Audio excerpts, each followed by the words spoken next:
La pension alimentaire a été mise en place pour subvenir aux besoins de l'enfant suite à un divorce. Alors, en quoi consiste-t-elle et y a-t-il une limite d'âge à cette pension ? Le Code civil, dans son article 371-2 alinéa 1, énonce que chacun des parents contribue à l'entretien et à l'éducation des enfants à proportion de ses ressources, de celles de l'autre parent, ainsi que des besoins de l'enfant. Cette obligation a pour objectif de nourrir, entretenir et élever un enfant sans qu'il y ait lieu de distinguer selon la nature de sa filiation, c'est-à-dire qu'elle s'applique indépendamment que l'enfant soit né hors ou pendant le mariage, ou encore qu'il ait été adopté. La pension alimentaire se définit comme une contribution financière accordée aux parents qui a la charge de l'enfant, afin qu'il puisse subvenir aux différents besoins de l'enfant de toute nature de la vie quotidienne. Par exemple, pour l'habillement, le loisir, les frais médicaux, ou encore les achats alimentaires de l'enfant. Le Code civil précise que l'obligation alimentaire des parents à l'égard de leur enfant ne cesse pas de plein droit à la majorité de l'enfant.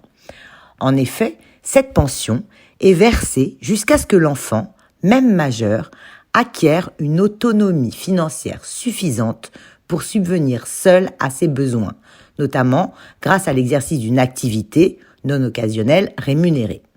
Ainsi, un enfant majeur engagé dans des études longues ou un enfant atteint de handicap ou encore un enfant ayant le statut de majeur protégé pourra soit bénéficier directement d'une pension alimentaire de la part de ses parents, soit le parent l'ayant toujours à sa charge continuera d'en bénéficier par l'autre parent. Il est important de préciser qu'un enfant majeur peut, de son propre chef, saisir le juge aux affaires familiales pour effectuer une demande de pension alimentaire dans le cas où les parents n'en prévoient pas. Dans le cas d'une procédure de divorce, il est régulier que les époux prévoient le versement d'une pension alimentaire. Si les époux décident d'engager une procédure de divorce devant le juge, c'est le juge aux affaires familiales qui fixe le montant de la pension. Dans le cadre d'un divorce par consentement mutuel, c'est aux époux de se mettre d'accord sur le montant de cette pension. Pour ce faire, un barème est disponible sur le site du ministère de la Justice. Le montant de la pension est révisable auprès du juge aux affaires familiales en cas de faits nouveaux, tels que la perte d'un emploi ou encore l'augmentation des charges du parent en charge du versement.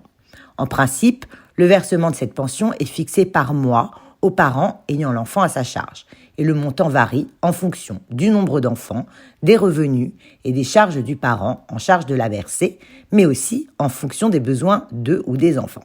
Cependant, il existe d'autres moyens de versement. La pension peut être versée directement à l'enfant, ou elle peut se matérialiser sous forme de rente indexée dont la somme est gérée par un organisme financier.